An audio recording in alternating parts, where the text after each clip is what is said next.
Bonjour et bienvenue dans ce 6e cours Android, tâches asynchrones. Donc dans ce cours, on va essentiellement parler de la classe AsyncTask, on va expliquer comment on s'en sert et comment elle fonctionne. Ça permettra en fait d'exécuter des tâches en parallèle de l'activité principale. Après, il faut savoir qu'il y a d'autres méthodes pour effectuer ce genre de choses qui correspondent à d'autres types d'utilisation, donc on en parlera brièvement dans une seconde partie. Alors un petit rappel, comme d'habitude, la documentation Android que vous pouvez trouver à cette adresse. N'hésitez pas à vous y référer, notamment pour la dernière partie où je vais juste mentionner quelques concepts et vous n'aurez pas les détails. Donc vous aurez plus de détails dans la documentation.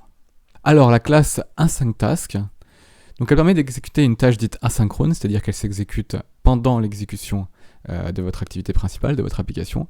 Donc l'idée c'est pour effectuer des tâches qui prennent quelques secondes, voire dizaines de secondes, mais pas plus. Essentiellement c'est pour une tâche qui va commencer quelque part durant l'exécution de votre activité et se terminer un peu avant la fin de votre activité au minimum. Donc c'est une classe générique, c'est-à-dire qu'elle va prendre des types en argument. Il va falloir spécialiser certains types. Donc tout de suite un exemple. Si on veut faire une tâche asynchrone qui s'occupe de télécharger des fichiers, on va appeler cette tâche-là Download File Task.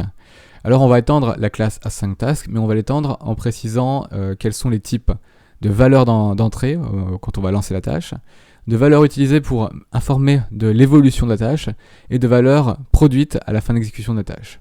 Donc là on a trois types, vous allez voir à quoi correspondent exactement ces trois types. Donc les trois types, le premier type c'est paramètre, param, ça correspond au type d'argument que vous allez donner au moment où vous allez lancer la tâche. Ici c'était un type URL. Si on revient au slide précédent, on peut voir le premier c'est URL. Le deuxième c'est des entiers. Donc ça correspond à une mesure de la progression d'exécution de votre tâche. Par exemple, ça peut être un nombre entre 0 et 100 qui décrit l'évolution de la progression de la tâche. Avec 0, la tâche n'a pas commencé, et 100, la tâche est terminée. Enfin, un result, le résultat.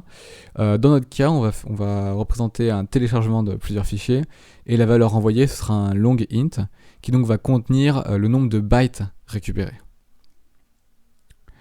Alors, où est-ce qu'on place le bout de code qui doit s'exécuter en parallèle de votre activité, la tâche dite coûteuse, celle qui prend du temps, plusieurs secondes. Donc on va la placer dans la méthode doInBackground. C'est cette méthode-là, et juste le code dans cette méthode-là, qui va s'exécuter en parallèle de l'activité. Tout le reste s'exécute, entre guillemets, en même temps que l'activité, c'est-à-dire, interrompt l'exécution de l'activité pour exécuter cette chose-là. C'est-à-dire que lorsque vous appelez l'une des autres fonctions de cette classe, eh bien ça va rentrer dans la fonction, ça va exécuter la fonction et ça ne ressortira de l'appel que lorsque la fonction sera terminée. Donc surtout le doInBackground, c'est le truc qui va être exécuté en parallèle, c'est là qu'il doit y avoir le code qui met plusieurs secondes, pas ailleurs. Donc vous pouvez produire une valeur de retour, votre fonction doInBackground, elle va renvoyer cette valeur de retour quelque part. Donc voilà, les paramètres que prend votre fonction, c'est de type param. Dans l'exemple que je vous ai donné, c'est l'URL. Et le type produit, c'est type result. Dans l'exemple que je vous ai donné, c'est long. Enfin, il faut savoir que les arguments, vous n'êtes pas limité à un seul argument. Vous pouvez prendre en gros un tableau d'arguments. Et donc ça permet de prendre plusieurs URL dans notre cas pour télécharger plusieurs fichiers. Donc il y a aussi une petite méthode assez pratique. On peut appeler la méthode cancel de la AsyncTask pour annuler une tâche qui est en cours. Donc par exemple, si vous avez 30 fichiers téléchargés, que ça commence à télécharger, que finalement l'utilisateur il fait « Ah non, mais téléchargez pas maintenant parce que pour une raison X ou Y », il faut que vous puissiez annuler le téléchargement, l'arrêter au moment où c'en est et que ça ne mette pas 30 secondes à finir de se télécharger alors que l'utilisateur n'en a pas besoin. Donc pour ça, durant l'exécution, dans votre méthode doInBackground, durant l'exécution de votre tâche asynchrone, vous pouvez appeler la méthode isCancelled et si elle renvoie vrai, ça veut dire que l'utilisateur a demandé, enfin en tout cas votre code à vous, a fait suivre l'information comme quoi il faut annuler la tâche. Et donc ça va être à vous de, si je mets isCancel, et activer, d'arrêter de faire ce que vous faites et de quitter la méthode doInBackground. Enfin, pour afficher une information sur l'état de la progression de votre téléchargement, par exemple si vous voulez ajouter une petite barre de chargement, la barre de chargement elle va s'exécuter dans le thread de l'activité principale, dans le code normal entre guillemets. Donc cette barre de progression, vous ne pouvez pas la toucher depuis le thread qui va faire exécuter le code de doInBackground. C'est très important. Tout ce qui est visuel, qui est donc dans le thread, dans le flux d'exécution de l'activité principale, vous ne pouvez pas y accéder depuis la méthode doInBackground. Si vous essayez de le faire, votre application va crasher. Donc, pour communiquer entre la partie doInBackground et le reste de l'application, il y a une méthode, et c'est publish progress. Cette méthode-là, elle va transmettre dans notre cas un nombre, un integer, parce qu'on a choisi le type integer. Et donc elle va transmettre ce nombre-là. Donc publish progress va prendre en argument ce nombre, et c'est une autre méthode qui s'appelle onProgress update qui va être appelée par le système Android, enfin par votre application en fait, mais pas par vous à la main, c'est automatique. Plus ou moins au même moment où publish progress a été appelé, parce que oui, vous avez deux bouts de code qui s'exécutent en parallèle, donc c'est pas tout à fait en même temps, mais voilà, c'est grosso modo du point de vue utilisateur, c'est en même temps. Du point de vue exécution de code, il est possible que quelques instructions s'exécutent avant que onProgress update soit appelé. Mais c'est pas très important. Ce qu'il faut savoir, c'est que onProgress update sera appelé avec cet entier-là que vous avez transmis, et c'est là que vous pourrez par exemple mettre à jour la vue, mettre à jour l'affichage d'une barre de chargement. Donc voilà un exemple de code de doing background qui va télécharger plusieurs fichiers. Donc on reçoit un tableau d'URL, on récupère le nombre d'éléments avec URL length. On va utiliser la variable total size pour compter combien de bytes on a téléchargé tout au long de l'exécution. Ensuite on fait une boucle sur chacune des URL, on essaye de récupérer le fichier avec downloader. La ligne downloader, vous imaginez que c'est une classe qui télécharge des fichiers. On regarde la taille qu'on a téléchargée, on l'ajoute à total size.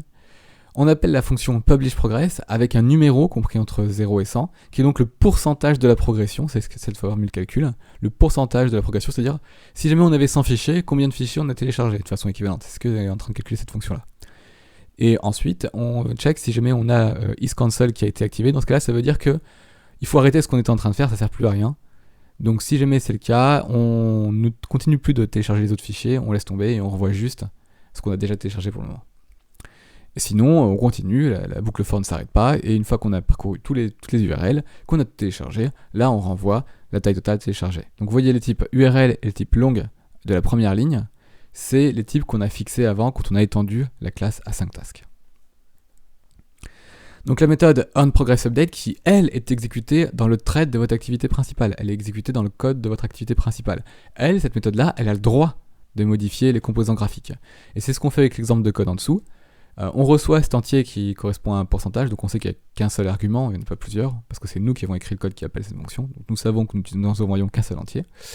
Et donc on récupère cet entier-là, et on l'utilise comme index de la barre de chargement. Donc il faut imaginer que mProgressBar, c'est le composant graphique de la barre de chargement, et on appelle la méthode setProgress pour modifier la position de la barre de chargement. Voilà. Donc, petit plus, vous n'êtes pas obligé d'utiliser ces méthodes-là, mais ça peut être utile parfois de savoir qu'elles existent. Il y a une méthode qui s'appelle onPreExecute, qui est exécutée dans le thread de l'activité, très important. Donc, c'est pas asynchrone, ça va stopper l'activité le temps que ce truc s'exécute. Donc, qui est en gros un pré-traitement. Donc, si vous voulez faire des choses avant de lancer la tâche asynchrone qui s'exécute en parallèle, vous pouvez rajouter un peu de code qui s'exécutera avant de lancer la tâche synchrone. Mais attention, ce ne doit pas être un bout de code qui prend beaucoup de temps. A l'inverse, une fois que la tâche asynchrone est terminée, donc une fois qu'on est revenu dans le thread principal, là on a la méthode onPostExecute qui est appelée et qui reçoit le résultat de la méthode doInBackground. Donc là on récupère le nombre de bytes téléchargés et par exemple on peut ouvrir une boîte de dialogue qui affiche le nombre de bytes récupérés. Donc c'est ce que fait cette méthode là. Donc bien sûr ça s'exécute dans le thread de l'activité principale. Enfin, pour exécuter notre tâche synchrone, une fois qu'on a fait tout ce petit code, on crée donc une instance de la classe downloadFileTask, dans notre exemple. Donc oui, parce qu'on a défini une classe, donc maintenant on crée une instance avec new, et on appelle la méthode execute en lui donnant, par exemple ici, 3 fichiers à télécharger dont les adresses sont contenues dans URL1, URL2, URL3.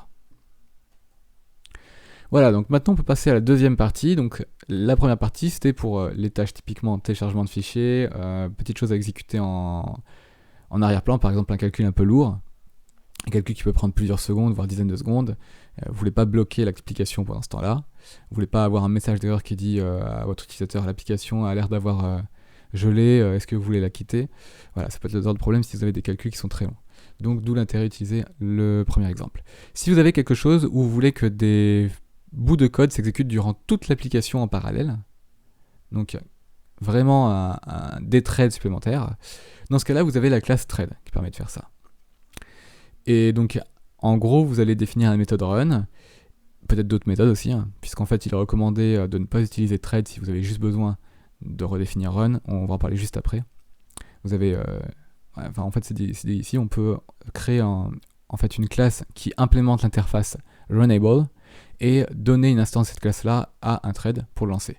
Il y a même autre chose dont on va parler un peu plus loin qui permet aussi de juste faire ça si vous implémentez seulement l'interface Runnable. Mais en tout cas, on va créer un bout de code qui va s'exécuter peut-être pendant tout le temps de l'exécution de votre activité.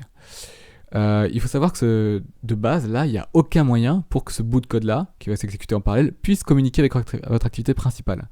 Donc ce qui a priori n'a pas vraiment d'utilité, à moins que ce soit un bout de code qui va vivre dans son monde et qui n'aura jamais besoin d'afficher la moindre information à l'utilisateur. C'est rarement le cas.